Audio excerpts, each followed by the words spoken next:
வணக்கம். Welcome to Tamilamma channel. இன்றைக்கி நம்ம தேங்காய் திரட்டுப்பால் எப்படி செய்யுதுன்னு பார்க்கலாம் வாங்க. அதுக்கு ஒரு கடாயில் 1/4 கப்பு பாசிப்பருப்பு போட்டு லேசாக வறுத்து எடுத்துக்கோங்க.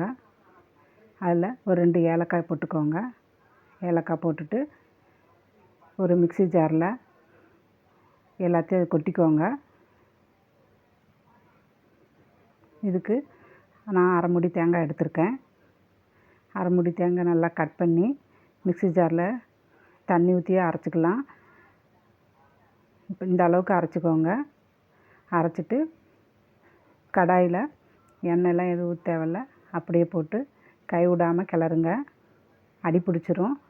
நான் 2 அச்சு வெல்லம் போட்டிருக்கேன். எனக்கு இந்த ஸ்வீட்டு போதுமாக இருக்கும். உங்களுக்கு இன்னும் ஸ்வீட் அதிகம் வேணும்னா இன்னும் 2 வெல்லம் கூட நீங்கள் போட்டுக்கலாம். அவ்வளோதான். பாருங்கள், இந்த அளவுக்கு நல்லா கெட்டியாகிடுச்சு. கொஞ்சம் ஒரு பிஞ்சு உப்பு போட்டுக்கோங்க. எப்போவுமே ஸ்வீட் செய்கிறப்ப ஒரு பிஞ்சு உப்பு போட்டிங்கன்னா நல்லா இனிப்பு நல்லா தூக்கலாக இருக்கும்.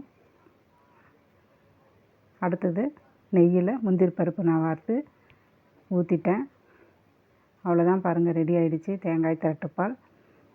இது நல்லா சாஃப்டாக இருக்கும். பாருங்கள், சாப்பிட்றதுக்கு சூப்பராக இருக்கும். நீங்களும் வீட்டில் ட்ரை பண்ணி பாருங்கள்.